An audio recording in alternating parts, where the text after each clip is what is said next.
Our 3 Autopilot, yes we had 3, are not working. Australia is not granting us a visa. We are about to stop at this beautiful waterfall. Yeah, waterfall going on the ocean. We've never seen that before. Hey, bon mouvement. Hey, what are you doing? What's happening? Hello! Everybody's so friendly. Welcome back on board Take It Easy. In our last episode, we faced one of our toughest challenges yet when our autopilot failed, leaving us to hand steer through unpredictable waters. Now, with an impending crossing from Indonesia to Australia looming in our minds, exhaustion is setting in. We are tired, run down, and questioning this lifestyle. The breathtaking landscapes and the wonderful people we meet can't always overshadow the relentless difficulties at sea. Sometimes, the idea of a stable life on land seems incredibly appealing. It makes us wonder, is the pursuit of an extraordinary life worth the sacrifices we make along the way? Join us today as we navigate not just the Indonesian waters, but our own doubts and struggles.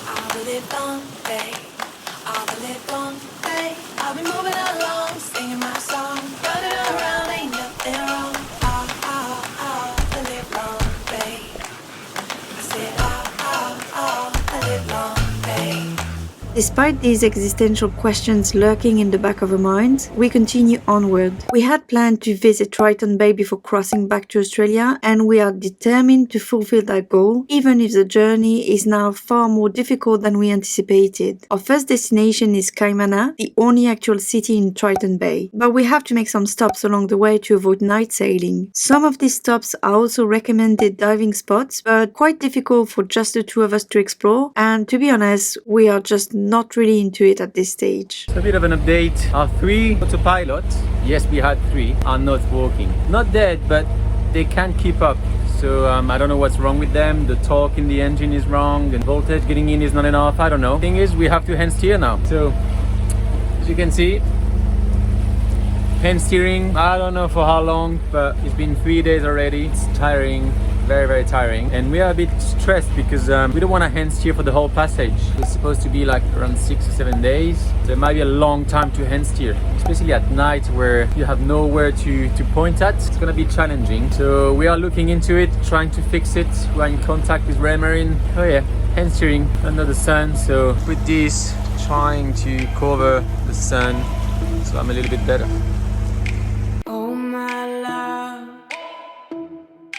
I don't know what I'm doing. I don't know what I'm doing. I don't know. Oh my love, I don't know where I'm going. I don't know where I'm going. So I'm on a break from steering. It's Jan's turn, so I guess I'll take this moment to tell you a bit more about the situation. So obviously our autopilot issue is something big because we're having to hand steer everywhere we go, and it's very hot under the sun. We can't really use the wheel of a boat because it's been blocked forever. The visibility down there on the wheel is not very good, so we don't really like it. We've run so many different tests, like so many. The last result is there's something wrong with all of our tiller arms motors, which sounds a bit weird, like why would they all fail at the same time? But short of finding anything else, that's what we have to go with. And all we can do is dismantle, make sure like none of the bearings are worn or anything like this, give it a good clean, give it a grease job, and try again. So we did that yesterday for one of them. It's working again, but it's making this very weird noise, and it's not super slow as it used to be, but it's just not filling me with confidence. As a last resort, we have something, so if we were to do a crossing, at least it could cover the nights or something like this, but it's not looking super good either. Now I'm saying if we do a crossing, because Australia is not granting us a visa unless we do a medical check. A medical assessment, chest x-ray and a blood test to check our serum creatinine levels. I have no idea what they're asking for this. So we are in a bit of a pickle here because we can't really go and get some medical testing done because you have to go into one of their referred centers and the closest one is Makassar. So that would mean flying over to Sorong, then flying over to Makassar. But where we are at the moment, there's nowhere where we can leave the boat. So that would mean going back to Sorong against the wind, so that's not really an option, or going to Ambon with no autopilot. And also, even if we were to do this, we would waste so much time and our window to cross back is quickly closing because the trade winds are going to start in about roughly a month and a half. We need to have crossed and be in Cairns before that. Contacted an agent hoping we can get out of this medical checkup, and if we can't, we might have to stay in Indonesia, to be honest. Fun situation, so much to deal with. What do they say? When it rains it pours. If it was one issue at a time, you know, we have options, but the combination of the two issues limits our options. We are about to stop at this beautiful waterfall. It's a big waterfall, but over the sea. Yeah, waterfall going on the ocean. We've never seen that before. Can't wait to see that. Hopefully it's a big one and not a tiny one. Let's see what it is. Conditions are not perfect for us to anchor near that waterfall. So what we're gonna do is just go next to it and see if we can just put the anchor down for a couple of hours and enjoy the waterfall. And if we can't, just get the boat next to it just to have a look and enjoy a little bit.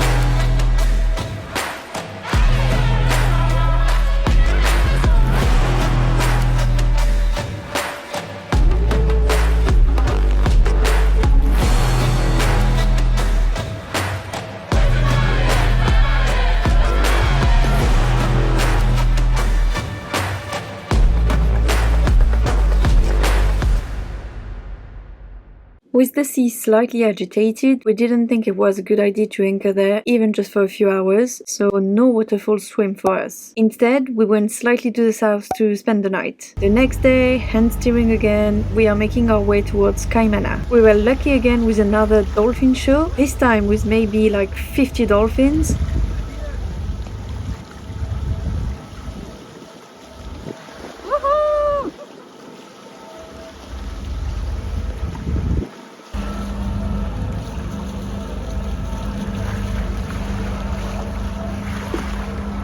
But with one of us stuck at the back of the boat at the tiller, it just doesn't have the same taste. But it wasn't the only visitors we would get today. Hey, mon nouveau. Hey, what are you doing?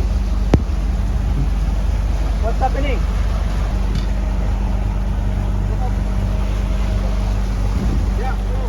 Radio! Radio! Radio! Who are you?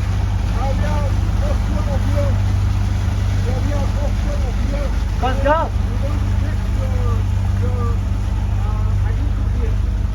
Identity? Yes.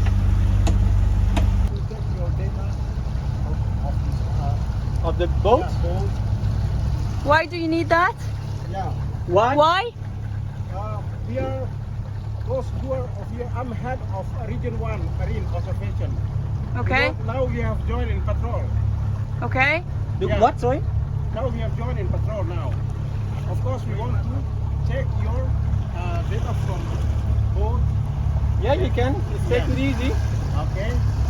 And how many passengers of boat? Just Just us two. Oh, dua orang.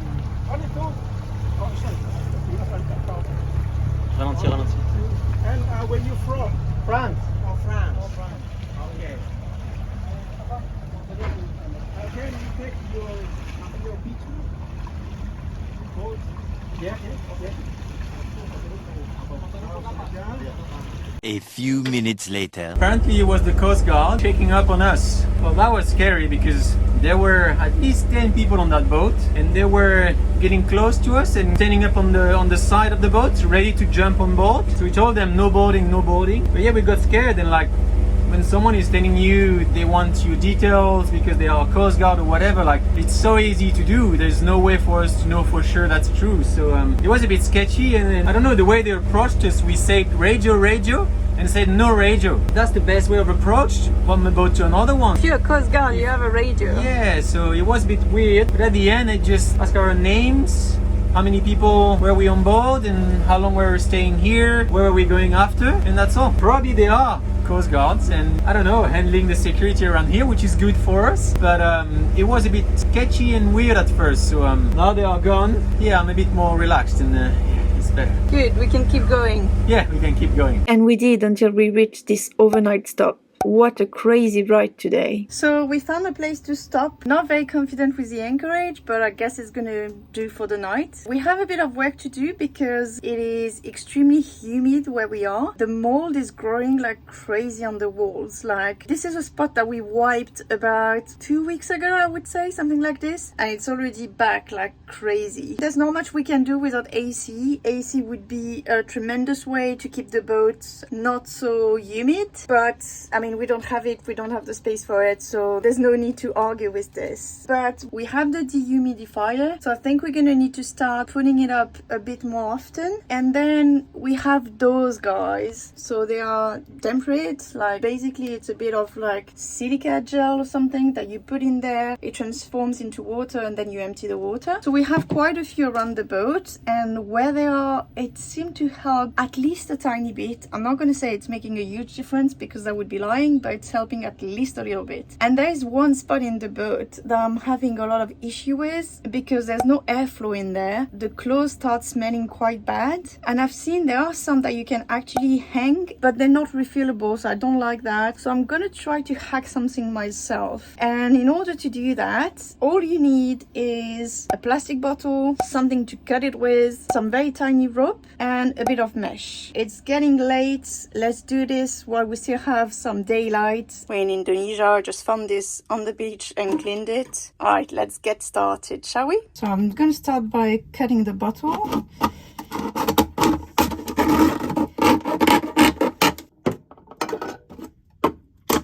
And then I'll put this like this upside down. Then I'm going to add the mesh in there. Yeah, that's working. The crystal goes in here.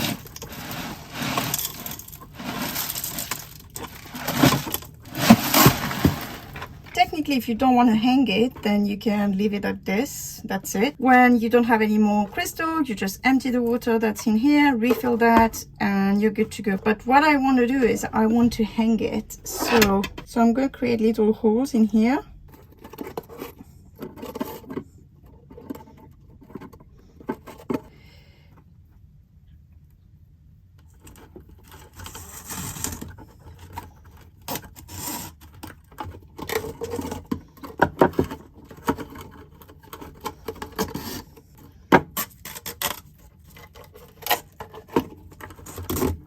And voila, final result. I can just hang this. Drop down. Let's hope the clothes stop smelling like they'd been in storage for 3 years. The next day, we finally arrived in the city of Kaimana, where we are making another restocking stop. It's known as the City of Twilight for its renowned sunsets, so I really hope we'll get to experience one this evening. Indeed, the city faces west with an unobstructed view stretching for miles. The sea traffic is also quite intense here, with lots of fishing boats plus the ferry that links Kaimana to Fakfak, then Sorong, and even Tual, Enbon or Makassar. Well, we are in Kaimana now, looking for the pasar, which means market. Hello! Everybody's so friendly. Kaimana looks like a good place. Yeah, it's nice. I think it's similar to what we've seen in Bandanera, but it's very dirty as well. Yeah, now we need to find a taxi.